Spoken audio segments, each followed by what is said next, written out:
this is Dulles Approach Control. We're tracking a fast-moving primary heading towards the White House. The White House has been advised. All right, I'll tell him. Change. Yeah. Okay, I'll keep you advised. Thank you very much. 234-020, ground. Hey, Tower, did you see that? Hello? Crystal City, just north of Crystal City. Just to the north of your tower. Just Give that. Do you hear me? Yeah, stop all departures. Stop all. Yeah, went in the Pentagon. Looks like it went in the Pentagon.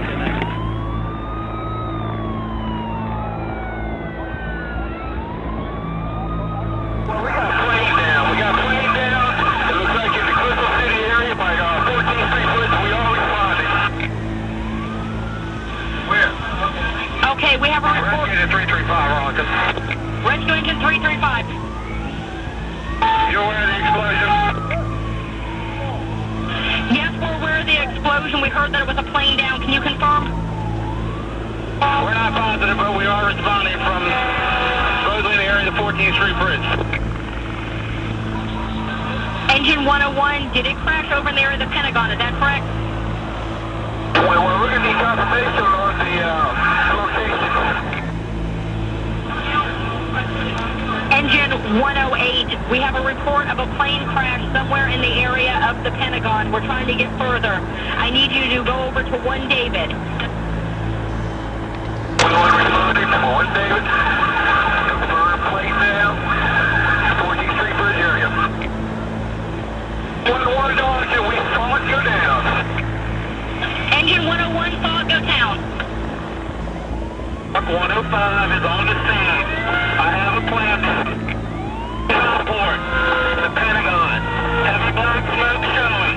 Go ahead and give me a second alarm. So September 11th, 2001, I was actually stationed at the Pentagon, and I was a staff sergeant at the time. I was driving alongside the Pentagon, heading up to the DISA headquarters building, which is the agency I worked for at the time, when the plane flew over me and hit the building. As the plane flew over me, it was low enough I probably could have hit it with a rock. So I swerved off to the side, and the plane it was spooling up, dropping rapidly, and had tilted and hit the wing right before it hit the building. There was no way of getting anywhere near the building, and instantly it was a mass exodus to get away from the building. I started going in that direction, and was told, no, you need to go back home, and then call in to your duty sergeant. So when I finally got that call put in, they said, okay, you're mission critical, and we need to have you here tomorrow. So I drove to the Pentagon the next day. The building was still on fire. The firefighters were still fighting the fire. They were losing control of it from time to time, and they were fighting it from both the inside of the Pentagon and the outside there in the courtyard. I'll never forget, I saw one firefighter who was sitting there just absolutely exhausted, face covered in soot, and they had broken open a couple of the vending machines to be able to get the firefighters something to drink while they were fighting the fire. And I found out later that he had been working for 28 hours straight fighting that fire, and by the time I got done getting that information, I turned back around and he was back in the fight. It was tough the next couple of days, as time went on and people started coming back in, and about a month later, where I came into the Pentagon every morning for work, they had a billboard that was there, and it had pictures of all the people, not only in the Pentagon that had been killed in their stories, but the children and the members that were on the aircraft. Every day when I came into work, I stopped and read a different story of a different person, either in the Pentagon or had been on the aircraft that had been killed that day. It was a difficult thing, but at the same time, there was a sense of resilience that while we got knocked down, we weren't knocked out, and that we were going to come back and make sure that those who had perpetrated this were going to be held accountable. While it was a tough blow, at the same time, it was also a uniting force to bring people together, and a lot of the smaller things that were really inconsequential that people argued about seemed to go by the wayside, and people drew together as a team in a united cause. As Matt just mentioned, we have a breaking news story to tell you about. Apparently, a plane has just crashed into the World Trade Center here in New York City. It happened just a few moments ago, apparently. We have very little information available right now, Jennifer, with the crews gaping full on the side of the building and billowing smoke. So, Okay. Everybody started running out, and we saw the plane on the other side of the building, and there was smoke everywhere. People were jumping out the windows. They're jumping out the windows, I guess, because working their way towards Winston, this would support here, the police officers, FBI agents, and you can see the two towers. A huge explosion now, raining debris on all of us. We better get out of the way. About 7:30 in the morning, I was sitting in my study at St. Mark's Episcopal Church in downtown Beaumont, Texas. I remember sitting in class, and like they had us all stand up and do the pledge, and they kind of were saying that something happened. It was on the Jungle Gym, Southport Elementary in Kenosha, Wisconsin. And I remember the teachers rushing out there to get us, bring us in school. 6th grade, South Carolina, in class actually. They went over the little intercom, put it on the news, turned the news on, it was like something tragic happened. We all sat and watched as a class. My shipmate, AO1 at the time, now Gunner Scott Rutledge, says, hey, we've been attacked. I was in 1st grade, I was in my kitchen, getting ready for school, and eating breakfast with my mom when it came on the news. We were 2 days out of Hawaii with all family members on board. They had set up TVs in the hangar bay for our families to watch what had taken place. I was actually in bed, and my dad had called me, and when I answered the phone, he asked me if my duty status had changed. And I was like, what? And he asked me again, has your duty status changed? I said, I understand what you said, I don't understand the question. Well, he tells me to go turn on the TV. Well, on that day, I remember several emotions. One, initial shock and a sadness, and then followed not long after that by a sense of outrage. It was more of a surprise, and then seeing it on TV, you just, like, it was unreal. I didn't know how to feel. I was like sad, but at the same time, I was just like, I don't really know what's going on. I was more shocked than anything else. It was just no words could describe, just what was going on, and I'm just like, what was next? On September 11th, I was deployed on board USS Carl Vinson CVN-70. Well, as an ordnanceman, you always load aircraft. You want to see them empty, but when we were loading aircraft constantly, when they come back certified empty, it was a great feeling. We were doing what we've been trained for. I don't harbor any resentments, but I definitely could say that I wanted to serve my country. Probably one of the reasons I joined. I personally think it brought us together. It made us stronger.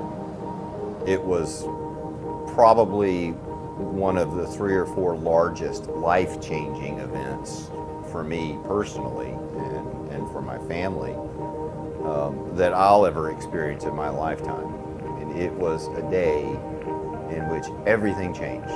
Everything that I thought the future was going to look like, everything that I thought I would be doing, where I thought I would be doing it, all really kind of came down at the same time that those towers did. And life took off on a very different track. Right after 9/11, you couldn't buy an American flag anywhere because everybody was sold out. Everybody wanted one, something to rally behind. When you deploy, you have a scheduled deployment, but you never know what's going to happen. You always have to be at the ready. You have to be well-trained, well-prepared, mindset that you're going into harm's way, whether it's 7th Fleet, 5th Fleet, no matter what. This was one of the first aircraft carriers that was on station when 9/11 happened. And here, 15 years later, we're deploying again. My father is a window washer in New York City. Luckily, he was doing the inside of the 1st floor windows on that day, and he wasn't up on any type of scaffolding or anything like that. Him and his coworkers said they heard the first plane hit and the whole building shook, and they went outside. They looked up and just saw a ball of fire coming out of one of the towers. And so when the first one hit, we had no idea what was going on. And then the second one hit, and we knew it wasn't coincidence. It was an actual event. I was in 5th grade, so pretty young. I didn't know what was going on. I remember the teacher went and turned on the TV, and all the adults were crying. A lot of my friends' parents came and picked them up. As I was getting ready for school, my mom had the TV turned on in the kitchen, and she was just like watching it. But then when I went to school, they like canceled everything, and like they just had us sitting in the library watching the planes just repeatedly going into the towers.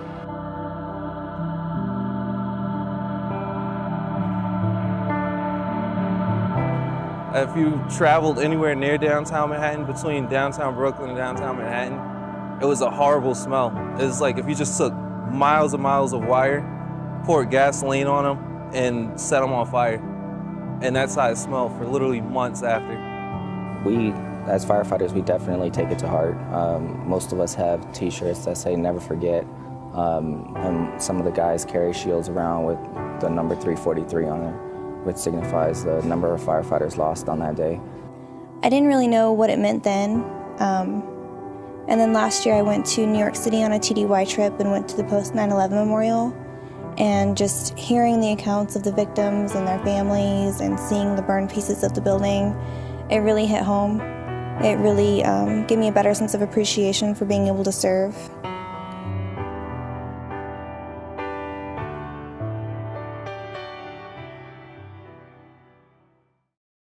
I witnessed some parents being spasmodic, not understanding why. And then they had us all get up and in an orderly fashion. You know how they make you like, kind of like in a row? It was just really weird. And then they had us all go into the gym, and they were just telling us to sit down with our heads between our knees and stuff like that in the fetal position or whatever. On September 11th, I was stationed at Marine Corps Air Station Yuma, Arizona. I'd just come off a 24-hour post on crew on the airfield. It was before 6, I believe. I was asleep in the rack. My headmate, who was a postal Marine, came barging into the room, screaming, "We're under attack, we're under attack." And I was trying to wake up, get to my senses, and turn on the TV, and still trying to gather all that data, I guess, comprehend what was really going on. Kind of couldn't believe it. Our next story comes from Colonel Kevin Cullen, then a young Air Force captain deployed to Egypt in support of Exercise Bright Star. He wasn't informed through breaking news reports or pictures on social media. The base was still being built, and communications were hard to come by. Most people that day were out in at the air bases. They were bare bases. In fact, the only communications we had was one SIPRNet laptop computer. We had no phones, we had no televisions, and the word first spread by word of mouth. Came down that 2 planes had hit the World Trade Center towers, and both towers were down. And if you can imagine not being able to watch it on television, not being able to see it, it was really, really hard to believe.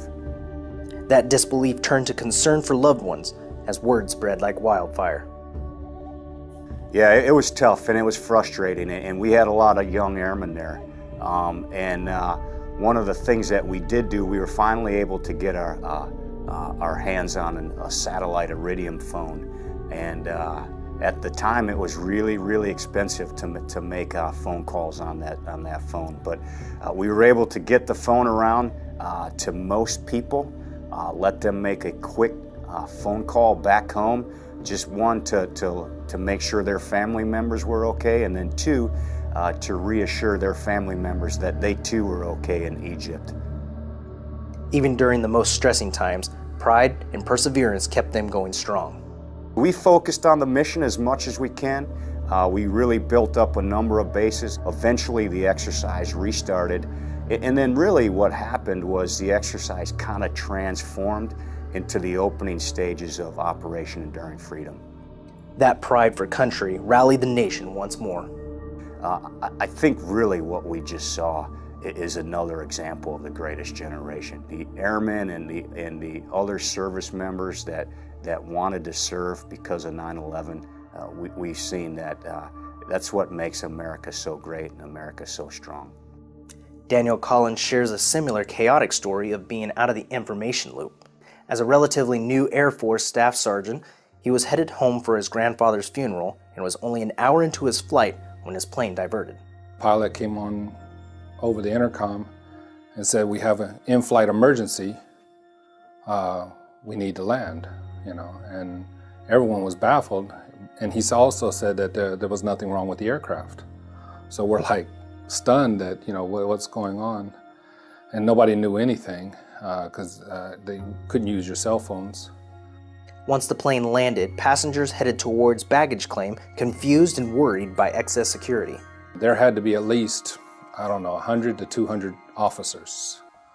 And they were letting us through, but wasn't letting anyone go into the airport. So luckily I went straight to the passenger terminal, got the voucher, set up a hotel. I was one of the very few, I guess, to get lucky to get a hotel.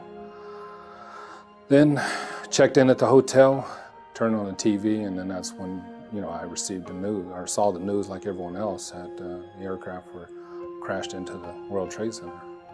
Since all flights were grounded, he wasn't able to catch a flight until 3 days later. It was clear on that flight that the world had changed. Nobody was really saying anything. They were just looking around. You could hear a pin drop. I mean, it was just, just silence.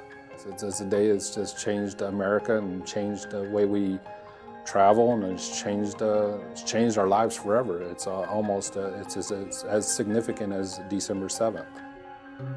So September 11th I believe, will be another day that will live in infamy, just like December 7th has. After returning to Beale Air Force Base in California, he deployed 2 weeks later in support of U-2 operations in the Middle East. For our final story, we hear from Lieutenant Colonel Monty Baker, a clinical psychologist who had just joined the Air Force and was in his first week of residency training at Andrews Air Force Base, Maryland. We were all at Andrews at that time, and just sort of sitting around. I think we'd all gathered around like the cafeteria, and there was TVs in that area, and we were all just sort of shocked. It was kind of surreal that this was actually really truly happening. And then, of course, being at Andrews Air Force Base, the president was supposed to be inbound to that location, and hearing that, hey, there may be somebody that's, there may be another plane that's headed to Andrews. It was a scary situation at that point. After news that a plane had crashed into the Pentagon came out, he quickly realized his training would be needed during the aftermath. I was able to go with a couple other staff members to work with the families, and that meant working the support groups, and then also going on the buses with the families to the crash site. After getting on site and seeing damage to a building that many believed was impervious, the operations were anything but hectic.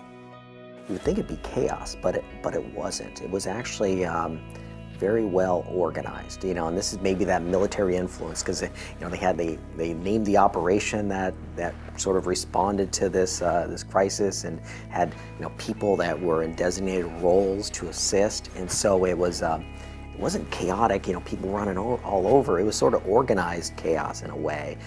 People had specific roles to help out, and it was well done. After spending time with families who lost loved ones and helping them through the grieving process, the resiliency people had to tragedy impressed him. He also realized that the tragedy affected more than just the people he helped. Mental health people are not immune to that too. I think often medical people in general sometimes forget to take care of themselves, and I was fortunate. The staff members, the supervisors that I went with, they made sure they were asking, am I okay, and doing things to take care of myself during that time. And so I had a good support system, and I think that's how medical people in particular deal with it. They talk to colleagues, supervisors, other medical people to kind of talk through some of those experiences. And again, sharing a story, just like here, is very powerful. And when you tell your story and you say it over and over again, it sometimes makes it a little easier to deal with.